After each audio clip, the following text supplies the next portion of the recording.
All right, cool. All right, so in this segment of the program, we're going to talk about a technique that we've called wind breathing, for lack of a better term, but you've got a bunch of different names for Yeah, it. there's a Yeah, bunch of different names out there for it. It's, I've just forgotten most of them. yeah.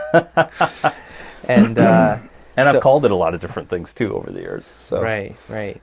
And but with this technique, I thought it would be a good idea to do right away in the beginning because it's quick and easy to start doing and to right. start integrating and doing imbibing with before we get into some of the more focus intensive exercises that are going to take a little bit more explanation and a little bit more practice. So, Right.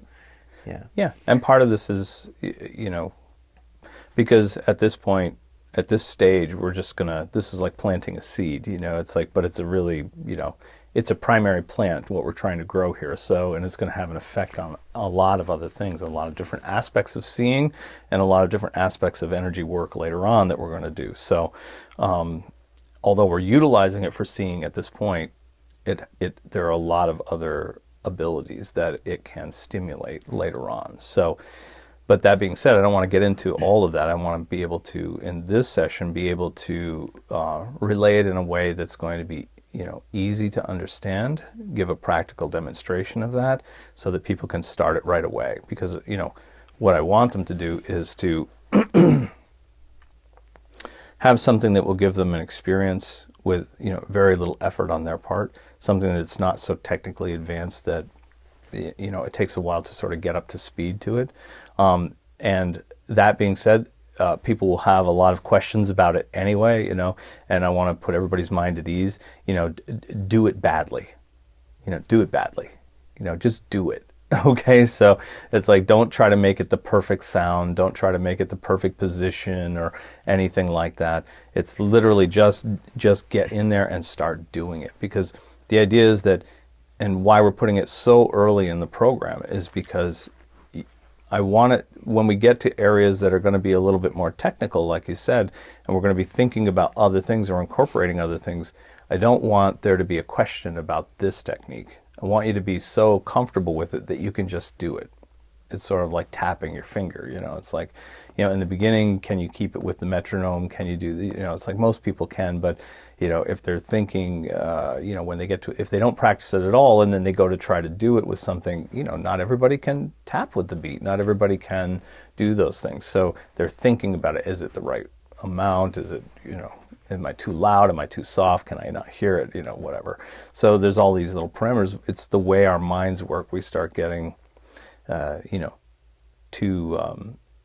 too hyper conscious about the little details. And right now, I just want you to get in there and work it so that it's, you just get very comfortable with it. And it does take a little time to sort of get really comfortable with it. So the earlier we start, like the beginning, by the time we hit those territories where it's got to be incorporated, it's going to be much, much easier to do those other things. So without thinking about this aspect. Mm-hmm.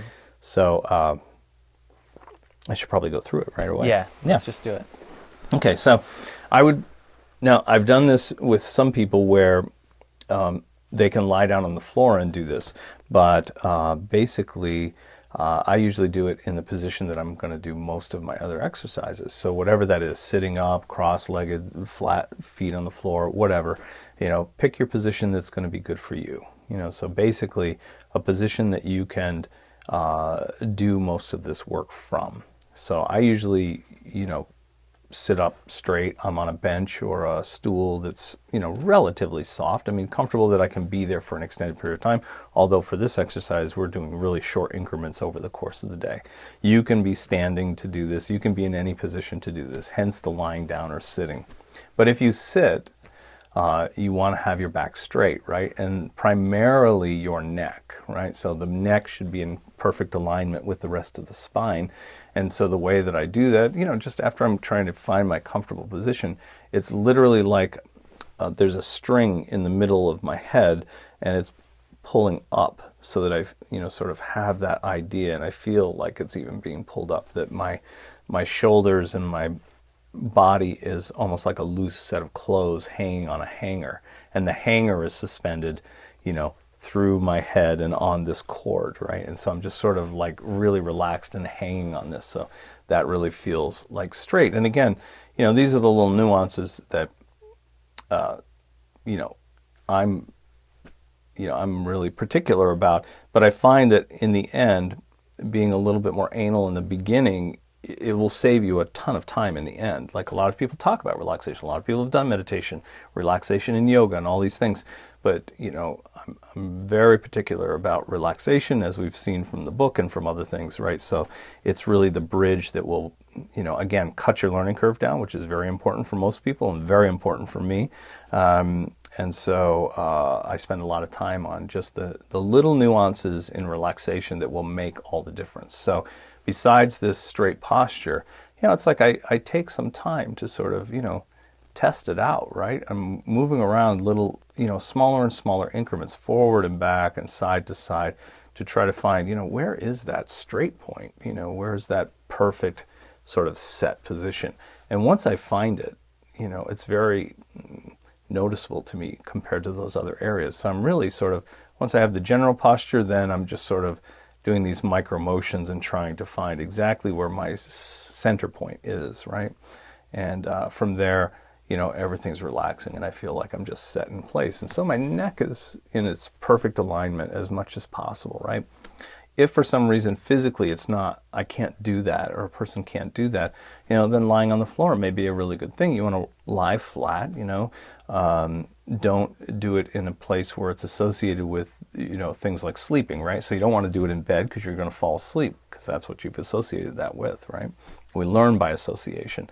So it can be on a yoga mat, it can be on cushions on the floor, whatever's comfortable for you. Don't be uncomfortable, but it can be flat on the floor like that, right? But in this case, I'm going to show it this way. So I'm sitting up, I'm straight, and my eyes can be opened or closed, but I would prefer them closed because it'll take out a set of stimulus, right? So you're not, you don't have one less thing to sort of dissipate, right? You've already taken it offline by simply closing your eyes. So now your focus goes to wherever your attention is. So, and, we don't have to think about any image, it's not like using, imaging or visualization or anything like that, right? We're only concerned with the awareness of, what's going on, within a certain area of your body when you're doing this. And in this case, it's the throat, or this throat chakra, which again, has a very significant aspect to it. And so, and this is like a portal, like most chakras are portals, but this one is a key in that it basically is the master key to turning on and off of all of these other chakras. So helping to stimulate them or to move between them and to enhance them. Mm-hmm. So in this case, we're going to use this first to develop this, because we got to, cut the key first, and then the key will be able to unlock these other areas, right? So this is a technique, and we call it breathing, like wind breathing, but the breathing is just sort of the way to stimulate the mechanism of this, so that we can help it to bring about the effect that we want, to tonify and enhance this area, right? So, and it's a very low, it's not even toning, it's more like the sound. I always think of it like, why did I finally decide on wind breathing? Because in my head, I used to call it Darth Vader breathing, because that's what it sounds like, like so I was like always fooling around with that. And it always gets a big laugh. So it's like, when it's a crowd of people that you don't know, always good to come out with a big laugh. So, but that's what it sounds like. If you have that idea, I'm hoping that everybody's at least seen Star Wars or Darth Vader in some aspect. So, please. Please, so it's like, okay, so it's there, right? So it sort of has that idea in our head. I mean, there's so many jokes that are made about that it's like, sure. It's almost impossible not to laugh and kind of be silly about it, right? You can see like Stewie from Family Guy. Yeah, exactly. Exactly. Is Darth Vader doing the wind breathing, right? Yeah. So that's the idea. So it's a lower pitch, and it's like, but the reason I stuck with wind breathing was because in my mind, when I started doing this, it was more like the sound, my association with that was like, the wind at night through the forest. So it's like, how that sort of just ebbs and flows, and you sort of have this movement, and the sound that it makes, it's not a high-pitched sound, it's more of a low sound, this, moving back and forth. And so it's like that. So I think about, like, if anybody's ever, fooled around with a microphone, it's like, how do you make the sound of the wind? It's like when nobody else is around and you're just fooling around with making sounds on a microphone, right? And I hope everybody's done that too, to some extent. You can make some really funny, silly sounds, right? And so, but one of the classics is trying to make it sound like the wind, like a hurricane or whatever, right? And so it's like, but when it's amplified, you can make the sounds bigger, right? So, but that's the idea in my throat. So I'm having it all come from this area, like maybe just above on the Adam's apple and just below the Adam's apple. So really in this territory, it's a little bit of a range, right? But I want the sound and the vibration to be generated from here, not so much up into the palate or inside the mouth or at the high palate or in the front near the teeth, because that's going to be a higher pitch sound, right? If I try to make a wind sound from here, it's like a S sound, right? Or even farther back in my mouth, it's still that high pitch, right? I'm really looking for that low pitch, like, and so I have to relax this jaw, right? So that's the thing. It's like I'm breathing. You can breathe through your nose and through your mouth, but you want to have your mouth open slightly. It's really important because once that the lips are disengaged like that, this jaw tends to drop and relax a bit. And you're going to need that for a number of reasons, but basically it helps the tongue to drop back a bit, right? And so it helps to relax this area so you can have this vibration sort of move up and around, right? And it forces the sound to come from down here and not from up in the mouth somewhere. And so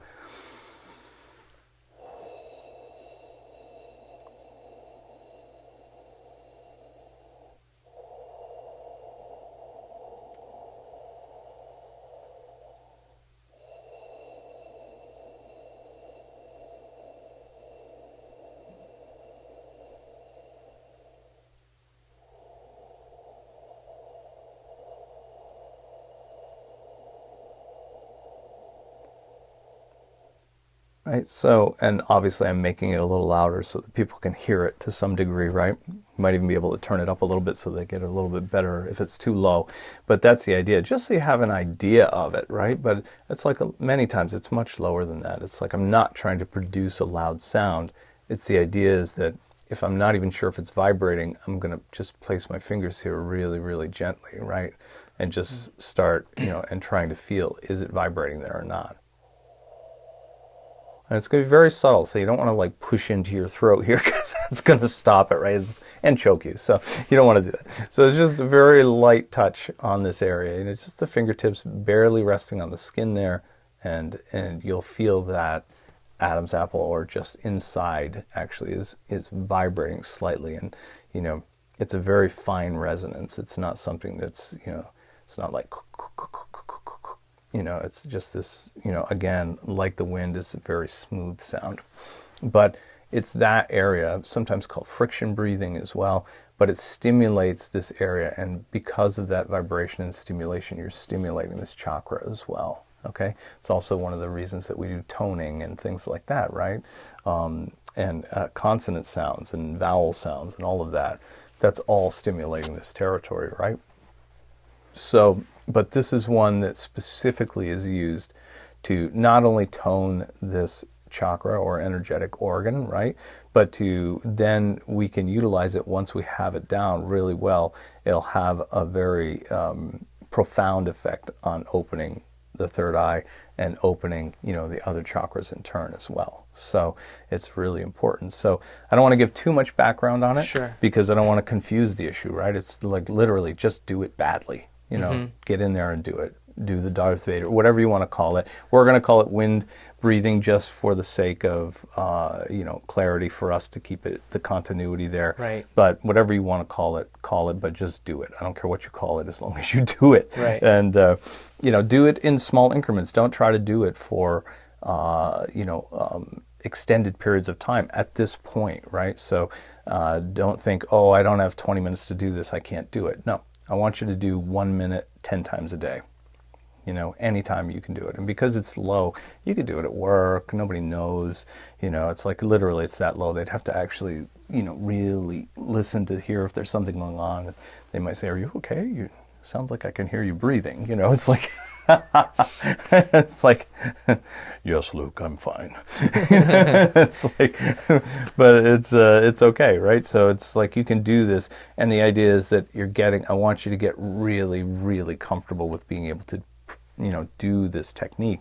And you will have sensations from this. You will have not just in the throat, not just the vibrations in the throat, but you may come up with sensations, which I'm not going to give you any clues about. Everybody will be a little bit different. Some things will be similar.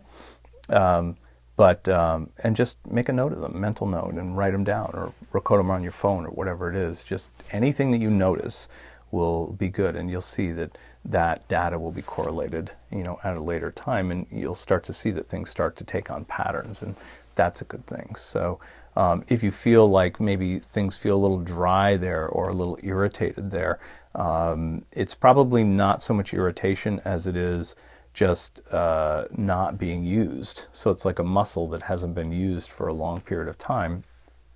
It's going to take a little time to sort of get up to snuff, right? So, but usually what I find is that if people do 1 minute 10 times a day, even if they feel like it's a little irritated here or there, that usually goes away in 2 to 3 days. So by the second or third day that you're doing this, it sort of, it goes away. And then you don't have that. It doesn't come back, relatively speaking, right? If you start doing extended periods of time, you might get a little of that, but really it doesn't take very long for this to get built up to the point where you can do it endlessly and there's no irritation or anything like that. If you're still having a little bit of trouble or you're feeling like it's irritated enough to distract you, then, a little bit of honey before you do it, will just moisten and coat your throat. And there's some other reasons that we use that as well. So energetically, because it has a very strong effect in this area. So hence why healers use honey for sore throats all the time and those types of things, right? So there is an energetic aspect of that as well, that why it has a functionary type of purpose in this territory. So, but yeah, that's the first exercise I want people to get comfortable with, and and we'll see how that pans out by the time we start moving into other territories as well. Okay, interesting. Now I know that there are some people that have like thyroid stuff. Yep. Would this exercise have any effect on that, or would people be concerned about that, or? Like... It shouldn't. I mean, if it has any effect, it'll probably be in the positive. So if I were thinking it from a medical perspective, if you're doing it for a while, I mean, this wouldn't happen overnight, but let's say down the road a few months from now, you started losing sleep, or you started being a little more antsy than normal or whatever, then, most people that have thyroid conditions, they get their thyroid checked on a relatively, a basis that's, it doesn't extend out too far, right? So, have it checked and see. You might find that, it's boosted for you, so you might have to reduce your medication or whatever under your doctor's orders and all of that. But it's not that I've never seen that. It's not something that I normally think about, but it just as a way to do head, it. So, yeah, it's a good thing to think about, but I don't think that it would have that stimulating effect on that gland in that way, for a while. Okay. Yeah. Cool. Yeah. All right, cool. I mean, unless there's anything else you want to say about using the throat chakra to open the, third eye, which is, not a connection that we usually make. It's not a connection most people make. Yeah, but maybe even people that work in this territory, they're not usually thinking of that. Right. So, well, I mean, I don't want to put too much out there because I don't want to confuse people, not confuse them, but overwhelm them with information right from the beginning and distract them from the actual working of this. Right. So, and this is something we're going to take and then build on later in layers. And So, and we'll layer it in and add it in so that, that it's not overwhelming. One of the big things I think is that, and even I've had this tendency in the past to give everybody everything all at once. And it's like, they're under a mountain of information. Right. So, I'd rather have people get it in a way that they can, not spoon-fed, but in a way that will make the most practical sense. So that, again, my thing is, your experience of doing it is going to give you most of the information that you need. And my information or answering any questions, in regards to that, is just going to be helping you navigate through those territories, what to focus on, maybe what to tweak a bit to get it in the right place and produce the end result that you want, right? So that's really important. And so the rest of it, a lot of it will be, individual experimentation, right? Like once you know the general parameters of what this will do, you can sort of say, well, wow, that gives me an idea that what effect would it have on this? I may know or I may not know, but the idea is that, okay, even if I don't know, I could sort of formulate a general hypothesis of what might actually be going on there and maybe a way to actually experiment with that. But people will experiment on their own too. I mean, there's no way around that, right? Or they should have that, inventor's sort of idea, right? It's like, oh, what will that do? It's like, let's go for that. Maybe not right in the beginning. We have a little bit of structure and a little bit of understanding and knowledge about it. But in the end... So right now it's a tool that we're going to tune up to use for opening the third eye, but later it can be a tool that we use for other things. Oh, absolutely. Yeah. It's a wonderful tool for other things. Absolutely.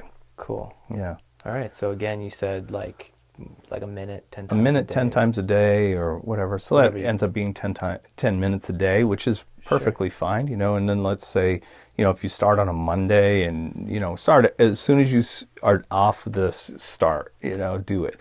But in the end, it's like, let's say, you do it if you start on a Monday, you do it till Friday at 5, 10 times a day for a minute. Maybe on the weekend you try a 5-minute session. Twice, like 5 minutes on Saturday, 5 minutes on Sunday, among all the other things you have to do, but you can carve out 5 minutes to do this. Well, then that's going to give you that more extended idea, and you'll probably end up with more experiences that you can, write down afterwards because you've engaged it for a lengthier period of time, and it'll give you a chance to be aware of things that are going on while that's happening. Cool. Yeah. Awesome. Cool. All right. Thanks. Yeah, no problem. What's up next? Moving right along. Let's do it. You want to jump into the next one? We're going right into the next one, man. We're going to stop the cameras, start them again. All that technical stuff that I don't know anything about. Yeah, it's all right. You don't need to worry about it. All right. Cool. That's it. All right. Just like that? Just like that. Bingo, bango. Yeah. Bam. Ba-boom. Ta-da! Staying on track. We are so on track. What do you think, Kira? It's great. It's going really good. Okay, cool. Kira, like my Darth Vader, was like, yeah. She was like, I was like, yes, got her. I'm waiting for one of those times when she actually goes, "What?" She squawks out a little bit, and I'll be like, yes, I got her. That's right, a little chirp in the background. That little chirp in the background is like, it's my duty to try to get Kira to laugh at least one time while we're on camera.